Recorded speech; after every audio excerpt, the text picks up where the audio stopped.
त्यामुळे त्यामुळे आम्हाला काही उलट आमचा आनंद याच्यात आहे, की राहुल गांधीजी यांच्यासारखे अत्यंत समंजस, जे कुठेही विनाकारण रडत नाहीत, कारण नसताना ते कसलेच भावनिक मुद्दे काढत नाहीत, जे प्रचंड व्हिजनरी मुद्दे मांडतात. यांनी कितीही टवाळकी करायचा प्रयत्न केला, तरी राहुलजींनी जे मुद्दे मांडले, त्या मुद्द्यांनी अर्ध्यापेक्षा जास्त भारत प्रभावित होतो. यांनी काहीही म्हटलं तरी सुद्धा पण त्या काँग्रेस राहुल असेल, गांधींची साथ तुम्ही शरदचंद्रजी सोडणार का? पवार जर त्यांनी साहेबांची आक्षेप राष्ट्रवादी असेल. घेतला तुमच्या मैत्रीवरती ताई, तर राहुल गांधींची हां. साथ तुम्ही सोडणार का मग? कारण आज आमच्याकडे बातमी आली आहे तशी. मला काय म्हणायचंय, राहुलजींची आम्ही साथ सोडणार आहोत किंवा नाही सोडणार आहोत. माध्यमे किंवा माध्यमांवरचे पॅनलिस्ट म्हणजे मी मगाशी अजून एका वाहिनीवर होते तेव्हाही मी हे म्हटलं, हां. की काँग्रेसचं काय होणार असे सतत प्रश्न विचारण्यापेक्षा या सगळ्यांनी हं, भाजपचं काय होणार इकडे हं, जरा म्हणजे जे रॉकेट लावले ना तुम्ही दिवाळीच्या आधीचं, ते हं. रॉकेट थोडंसं जरा देवेंद्रजींच्या दिशेनं त्याचं टोक करा ना. त्या तुम्ही रॉकेटचं येण्याच्या टोक आधी जे तुम्ही तिकडच या होतं टोक आणि पद्धतीने आता केलंय पण ना, तिकडेच आहे. ते जरा तुमचं डिरेक्शन चुकलेलं आहे, असं मला वाटतंय एक. हां. दुसरं असं, की राहुलजींच्या सोबतची जी युती आहे, ती युती एका फार मोठ्या ती जर फक्त सत्ता प्राप्तीसाठी असती, तर आम्हीही देवेंद्रजींनी ज्या पद्धतीने ज्यांच्यावर आरोप केले, ज्यांना जेलमध्ये टाकायची भाषा केली त्यांनाच, जे एकेकाळी म्हणाले, की आम्हाला काँग्रेस मुक्त करायचं आहे, तोच पक्ष आता काँग्रेस युक्त झालेला आहे. ठीक आहे. त्यामुळे हे त्यांनी याच्यावरती भाष्यच करू नये. बरं ठीक आहे. त्यांनी भाष्य काँग्रेस करू आणि नये. आम्ही बघून त्यांनी भाष्य घ्यायला करू नये. फार पण एक समर्थ भाष्य आहोत. सातत्याने केलं काँग्रेसचे जातंय. नेते मला आणि आमचे शीतलताईंकडून नेते उत्तर फार हवंय. समंजस आहेत. शीतलताई, बघा तुम्ही सगळ्यांचं एक म्हणणं असं येतंय, की हे 2 ठाकरे भाऊ एकत्र आले तर सगळ्यात जास्त प्रॉब्लेम कोणाचा होणार आहे? तर तुमचा होणार आहे. सगळ्यात जास्त अस्वस्थता तुमची होणार आहे. आणि सगळ्यांचं म्हणतायत, की बघा त्यांचा चेहरा बघा. हे असं का होतंय? खरंच तुम्ही अस्वस्थ आहात का? विलासजी, माझ्या चेहऱ्यावरून जर असं वाटत असेल आम्ही अस्वस्थ वाटतोय, तर मला खरं वाटतं त्यांचे चष्म्याचे नंबर बदलले पाहिजेत. आणि मी पहिल्यांदाच सांगितलं, जर 2 भाऊ एकत्र येत असतील, तर आमच्या त्यांना शुभेच्छा आहेत. हं. हे मी स्पष्टपणे पहिल्याच वाक्य माझं होतं, की आमच्या त्यांना शुभेच्छा आहेत. हे बघा, जर तर म्हणजे बाजारात तुरी आणि भटणीला मारी अशी परिस्थिती सध्या सुरू आहे. ते सांगतायत आमची कौटुंबिक भेट आहे. परंतु नाही, बाकीच्यांचं पण म्हणणं आता नाही, गाडं खूप राजकीय पुढे भेट गेलं होती. असं नाही वाटत तुम्हाला? एक नाही, तर काय तुम्ही म्हणताय? स्वतःचं समाधान करून घेताय असं असू शकतं, नाही, की मग अजिबात असं नाही, काहीतरी. अजिबात नाही. आता मी तुम्हाला बघा परत एकदा विलासजी, ताई, मी तुम्ही परत काय एकदा म्हणत सांगू होतात? इच्छिते. ह्या डिबेटमध्ये मी शिवसेनेच्या प्रवक्त्यांना हे म्हणताना ऐकलंय. अहो, कोण कुणाकडे जाणार? शिवतीर्थहून कोणी बाहेर पडणार की मातोश्रीहून कोण बाहेर पडणार? आज झालं ना, मातोश्रीहून उद्धव ठाकरे बाहेर पडले, शिवतीर्थवर गेले, अहो, 3 म्हणजे तास त्यांची बैठका केल्या. अपरिहार्यता बघा. हं? भीती एवढी आहे, की आता कोणीतरी मला हात द्या, मला कोणीतरी साथ द्या, ही परिस्थिती आहे.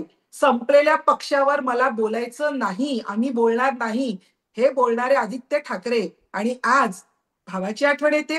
म्हणजे कसे रंग बदलतायत हे सगळ्यांना दिसतंय आणि कशासाठी बदलतायत हे त्यातल्या त्यात जास्त महत्वाचं आहे. त्याच्यामुळे जोपर्यंत ऑफिशियली काहीही सांगितलं जात नाहीये, हां, कारण शिवतीर्थावर शेवटचं भाषण कुणाचं होणार हेही हां. तेवढंच महत्वाचं आहे. कुठले ठाकरे शेवटचं भाषण करणार हेही महत्वाचं आहे. त्याच्यामुळे जेव्हा त्याच्यावर अनाउन्समेंट होईल, तेव्हा नक्की याच्यावर आम्ही ऐकलत ताई, नक्कीच किती आपण परत सुषमाताई, एकदा किती चर्चा प्रश्न करू, आहेत. की नक्की काय होणार आहे. इतकं सोपं आणि आहे का तुमच्या अजूनही 2 भावांना एकत्र सुषमाताई येणं, एकत्र सांगत नाहीयेत, आणणं? की काँग्रेस बरोबर तुम्ही विलास राहणार आहात. जर भैया काँग्रेसनं ऑब्जेक्शन घेतलं, तर हां. तुम्ही राहणार आहात की राहणार नाही याच्याबद्दलचं ताई ताई उत्तर सुषमाताई एक एक तुमच्याकडनं एक मिनिटात, स्पष्टपणे एक आलेलं मिनिटात नाहीये. चांगलं उत्तर सुषमाताई देऊ शकतात, पण एकाच मिनिटात ताई. विलास भैया मला वाटतंय दुपारी सुद्धा मी आपल्या चॅनलवर बोलले आणि दुपारीही मी हा मुद्दा मांडला, की 2 पक्ष हे स्वतंत्र पक्ष आहेत. त्या पक्षाचे स्वतंत्र नेते आहेत, त्यांची कार्यपद्धती आहे, त्यांची संघटनात्मक बांधणी आहे. त्यामुळे लगेचच 2 पक्षाचे नेते एकत्रित दसरा मेळाव्यात दिसणार आहेत, असं प्रिडिक्ट करून जे चाललेलं आहे, ते पहिल्यांदा तर चूक आहे. दुसरी गोष्ट अशी, की मनसे हा वेगळा पक्ष आहे, शिवसेना हा वेगळा पक्ष आहे आणि मनसे हा जो पक्ष आहे, हा पक्ष हा काही कुणाकडून तरी काही चोरी करून गुवाहाटीला आमदार पळवून नेऊन आणि 50 खोके देऊन असा काही आणलेला पक्ष नाहीये. त्यांनी कर्तृत्वाने उभा केलेला पक्ष आहे. त्या पक्षाचं निवडणूक चिन्ह बर सुद्धा बॅलेट बॉक्समधनं मतांच्या आधारे मिळवलेलं ते निवडणूक चिन्ह आहे. ते कुणाच्याही पक्षाचं चोरून घेतलेलं किंवा ईडी बरं. सीबीआयला धमकावून इलेक्शन कमिशनला हाताशी धरून असं करून मिळवलेलं ते चिन्ह नाही. त्यामुळे त्या पक्षाला, त्या चिन्हाला, त्या संघटनेला, त्या बांधणीला मानणारे अनेक लोक, त्यांचे सगळे पदाधिकारी, त्यांचं कोर ग्रुप, या सगळ्या लोकांनी मिळून जेव्हा ते ठरवतील, जेव्हा ते बोलतील आणि तेव्हा कधीतरी ते एकत्रित येणार आहेत की नाही. कारण त्यांना त्यांच्या लोकांना जर संबोधित करायचं असेल आणि ते वेगळ्या दसरा मेळाव्यात करायचं असेल, तर त्याच्यासाठी आपण आत्तापासून इतकं प्रीमॅच्युअर काहीतरी बोलणं ठीक हे आहे, फार ठीक आहे, बालिशपणाचं ठीक असेल. आहे ताई. आणि ही त्यावर तुमची मला नाही स्ट्रॅटेजी वाटत असू की शकते त्यामध्ये तथ्य आणि आहे. तुम्ही तुमच्या भूमिकेवर तुमच्या ठिकाणी योग्य आहात, त्याच्याबद्दल काही दुमत नाहीये. पण मला देशमुख सरांना विचारायचं आहे, सर आताच्या ह्या सगळ्या सिनारिओमध्ये जर समजा हे दोघं आले आणि त्याची युतीची घोषणा केली, काही महानगरपालिकांमध्ये एकत्र आले, याचे काय राजकीय परिणाम तुम्हाला महाराष्ट्रात संभवतात, महाविकास आघाडीवर सुद्धा, महायुतीच्या संदर्भात सुद्धा काय वाटतं? एकतर बघा, राज ठाकरे भले त्यांचे उमेदवार निवडून येत नसतील, आले तरी कमी येत असतील, परंतु त्यांच्या सभांना गर्दी होते, लोक त्यांची भाषणं ऐकतात, त्यांच्या विधानाची चर्चा अनेक दिवस होत असते. त्यामुळे राज ठाकरे यांना जो एक नेमका आपण म्हणतो ना क्रम आहे, त्यांना मिळणाऱ्या मतांना विजयाची किनार हवी आहे. आणि उद्धव ठाकरेंना आता राजकीय आव्हान खूप मोठं आहे. राजकीय आव्हानाला सामना देत देत ते सामना करत इथपर्यंत आलेले आहे.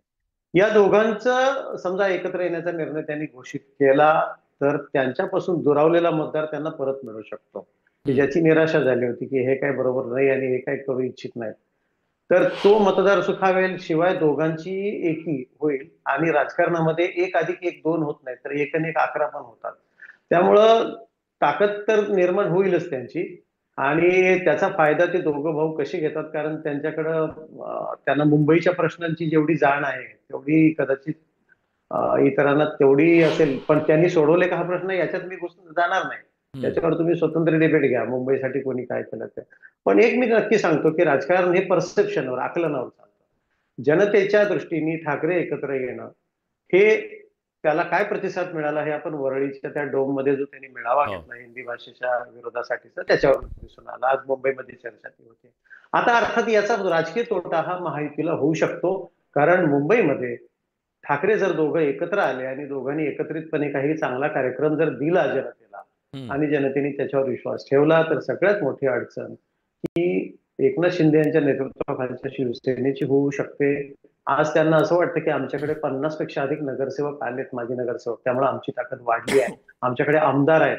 परंतु कसं असतं की मैदानामध्ये हे जे आव्हान निर्माण झाले ना सर, हे जे आव्हान त्यांच्या समोर, ठाकरेंच्या समोर निर्माण झाले, दोघांच्या समोर, एकत्रितपणे या आव्हानाचा सामना करूया आणि बघूया काय होतंय. कदाचित अशा प्रकारची रणनीती सुद्धा असू शकते. तुम्ही म्हणालात तसं त्याची जाहीर घोषणा होईल तेव्हा महाराष्ट्राला कळेलच, पण महाराष्ट्राच्या राजकारणामध्ये 2 ठाकरेंचं एकत्र येणं हे निश्चितपणे एक परिणामकारक राजकीय दृष्ट्या तरी चर्चेसाठी तरी असणार आहे, यात कुठलंही दुमत नाहीये. पण प्रेक्षकांना काय वाटतं